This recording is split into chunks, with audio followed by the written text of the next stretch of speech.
Okay, everybody, today we're here in Microsoft Flight Simulator 2024, and we are revisiting career mode with a skydiving mission. So we'll start by removing our chocks, our pitot cover. This is one of those things that I thought was really cool when I got Microsoft Flight Simulator 24, but I do wish that you could toggle whether or not you needed to do this each time. And check out the livery for skydiving, looks pretty cool. So let's hop into the aircraft. And we'll start by requesting our passengers. All right, folks, let's get this party started. 5 on 5 ECLUJ. Everybody, make your way onto the aircraft. Same exit order we discussed back at the clubhouse, okay? The cutscenes and the music are one of the things that I really like about career mode. I admit the idea of using a C-172 for skydiving seemed a little unusual to me, but I googled it and you can find plenty of videos where people are doing just that. We check out our passengers. We got this guy squatted here right where the passenger seat should be and everybody in the back.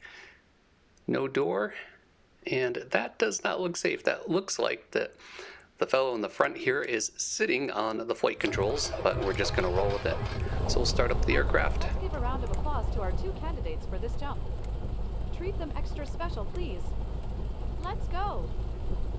All right, let's make this a jump to remember. I want to see smiles on those rock star faces when we're back here. The career mode dialogue is often a little corny, but it does add something to the mission. Today we're running with two add-ons. One is Echo 19's C-172 sound pack, which is actually really good for this flight because we've got the door open, so you're going to hear a lot of that engine noise that you wouldn't hear with the door closed. And then we have Navigraph charts. Lima Echo Alpha Papa traffic. Cessna Echo Charlie Lima Uniform Juliet is taxiing to runway 17. Lima Echo Alpha Papa traffic. Sometimes I think Microsoft Flight Simulator has a logic for the ground handling guys to have them walk right in front of the aircraft as you're about to start taxiing, like this fellow. So we'll swing left to avoid him. And of course he walks left, so we'll just pretend that we didn't bonk him in the head with the wing. You saw nothing, I saw nothing. We'll just continue. You confirm? Great. Alright, we'll stop here at the hold short line and make our departure announcement. Lima Echo Alpha Papa traffic. Cessna Echo Charlie Lima Uniform Juliet. Taking off runway 17. Departure to the south. Lima Echo Alpha Papa traffic. I've turned on visual guides for career mode. Sometimes it's hard to tell what career mode wants you to do, and if you don't taxi the exact way that it wants or fly through a specific spot in the sky, it'll deduct points. So having those visual indicators does make it easier.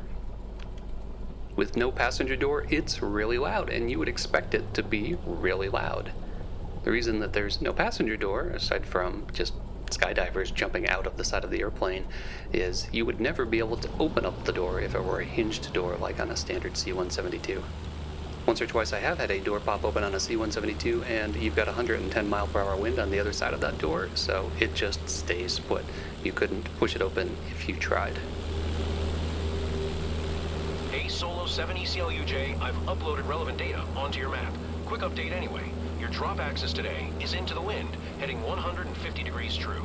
Current on-site speed is 12 knots. Check your map regularly so you can adjust your flight. I'm keeping tabs and everything from my end. Time to soar now. See you in a few minutes, guys. The Skyhawk M's that I rent when I fly have a 160 horsepower engine and about 555 pounds of capacity with full fuel tanks for passengers and cargo. Using 180 pound standard adult passengers, that's 3 adult passengers, one of which is the pilot. So a pilot plus 2 passengers plus 15 pounds of stuff is at max capacity. So we could not take off in the planes that I fly with 4 full adult passengers like in this plane. Now that doesn't mean that you couldn't have a Skyhawk that had a higher horsepower engine that would let you carry 4 adults, just I can't do it in my plane despite there being 4 seats. Flying in the visual flight brackets like you see ahead sometimes requires some aggressive turns and maneuvers to maintain the flight course. So we're doing a 30-degree plus bank angle to pull this off. All right, people. I'm your jump master. Everyone calls me TB. Few reminders. We're high enough, guys. Unfasten your seatbelts. As I explained on the ground, you need to be able to jump if anything goes wrong. Green light is at 10,000 feet. Take a lead from the aircraft. practice freefall for 60 seconds before deploying the parachute. One of the things that I really like about career mode is that it gives you specific flying challenges, and it feels a lot like flight training. You know, for almost all of the missions, you have to fly a certain speed, altitude, heading, and it deducts points if you don't hit all of those. So being able to hit a precise speed, altitude, and heading is something you have to learn in flight training, and I really like it. I like that it feels very much like what you do when you're handling a real plane. For example, here we have to hit 72 knots at our target altitude, and that does require a bit of knowledge of how pitch and power work for the aircraft to control speed to come right in at that. Looks like we're all set up. We're on our heading, so once we are leveled out and I'm happy with the stability, I'll hit the enter key and we can tell our jumpers that it's go time.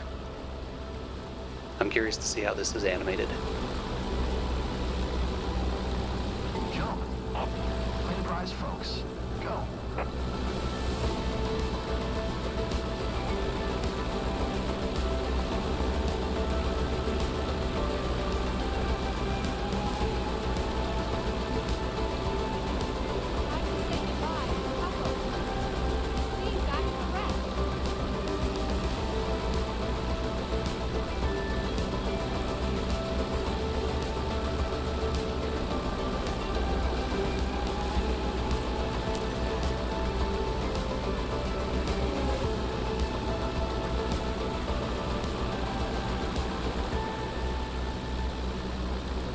Solo 7 ECLUJ. Divers away.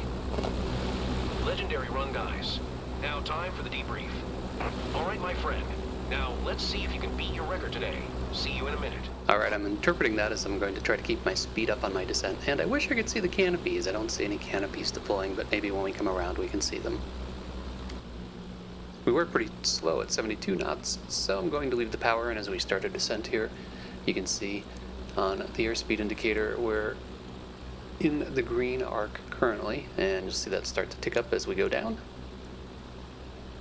So we're going to nose down, try to follow our flight path here. And I love the visuals. This is Spain.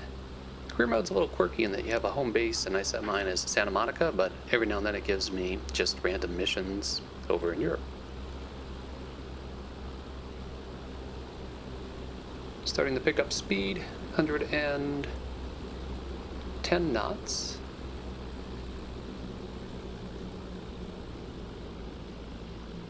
And I want to not go into the yellow arc. Let's see for a second, however, if we could see any of those parachuters, and it doesn't look like they model them with the canopies open once they jump. That's too bad.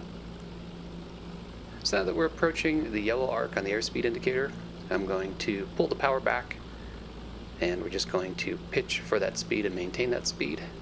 Top of the green arc is the max structural cruising speed for the aircraft. In plain English, it's the speed range where you will stall the aircraft before you break it from doing abrupt maneuvers or getting a big, burst of turbulence. Once you go into the yellow arc, you can actually bend things on the airplane if you do too abrupt of a movement or you have really uneasy air. So that range you really need to have smooth air for, and I avoid going into it if I can. View to the left looks spectacular. I also like that we've got some clouds here. That was a nice touch above our skydiving deck. And now we've got kind of our aggressive turn, and because I was keeping the speed up, notice my speed's still pretty high, and I've got power full out, so I'm idle.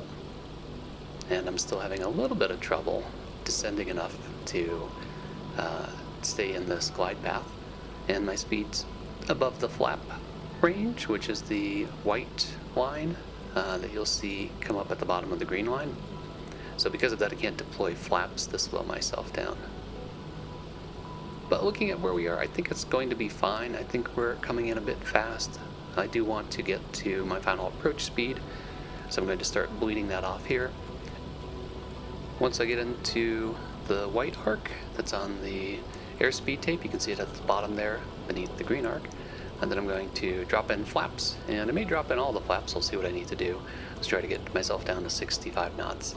This is one of the problems I notice on the flight path that career mode gives you, is often it brings you straight in or it brings you in at a higher speed, and you have trouble just bleeding off all of your airspeed. So this looks good. We'll drop in all of our flaps. That's going to cause the airspeed to really decrease, keep our nose down. Let's get ourselves back on center line here.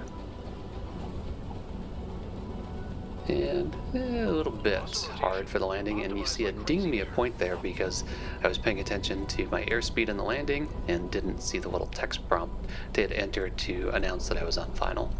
So I'll stop here at the hold short line. Lima Echo Alpha Papa traffic. Cessna Echo Charlie Lima Uniform Juliet is taxiing to parking. Lima Echo Alpha Papa traffic. End of your planning for today. You did great. Let's have a little recap together when you're ready.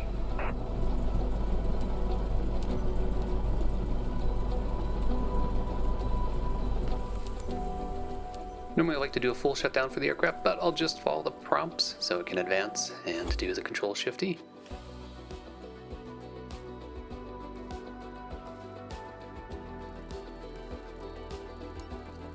Alright, it dinged me for stability during the drop and landing smoothness, which is totally fair. I really wanted to see the skydiver animation, so every time I would look at them jumping out, I would start to pull to the left on the airplane and I could see myself getting out of the visual waypoint indicators. And then of course on landing, I really had to come in hot and then drop in flaps at the last minute to do the touchdown. So both of those cost me a couple points. Still got a superior rating though, so I will take that. Actually, we did this mission because I'm grinding experience points and credits to do my tail wheel endorsement next, because I'd like to try some of the banner towing missions. I think that would be a lot of fun. At the untowered field where I fly, they do some training for banner towing, and it's just a blast to watch them dive bomb the banner, catch it with the hook, and bring it up into the sky. So I'm looking forward to trying that in career mode. So I hope you enjoy content like this. If you do, click that like button, leave me a comment, don't forget to subscribe. Thanks as always for flying along with me, and stay tuned for further flight adventures.